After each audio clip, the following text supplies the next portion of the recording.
మన ప్రభు అయిన యేసుక్రీస్తు నామములో మీకు మా శుభాభివందనములు.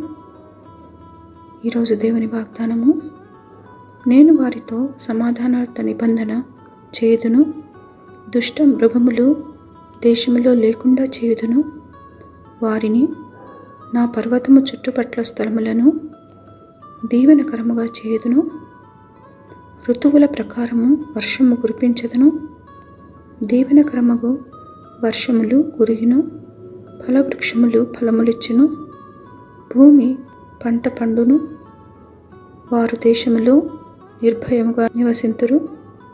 నేను వారి కాడి కట్లను తెంపి వారిని దాసులుగా చేసిన వారి చేతిలో నుండి వారిని విడిపింపగా, నేను యెహోవానై ఉన్నానని వారు తెలిసికొందురు. యెహెజ్కేలు 34వ అధ్యాయము 25, 26, 27 వచనాలు. I will make a covenant of peace with them and eliminate harmful animals from the land. I will make them and the places surrounding my hill a blessing. I will send down showers in season. There will be showers of blessing. Also, the tree of the field will yield its fruit, and the earth will yield its produce, and they will be secure on their land.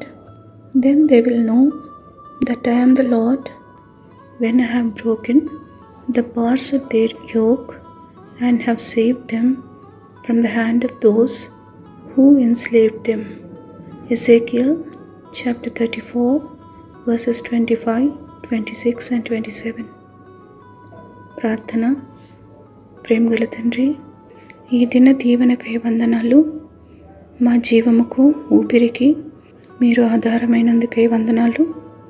ఈ దినమున మేము ఎదుర్కొను ప్రతి పరిస్థితిపై జయమిచ్చి క్షేమంలోనికి నడుపమని యేసు నామములో వేడుచున్నాము తండ్రి.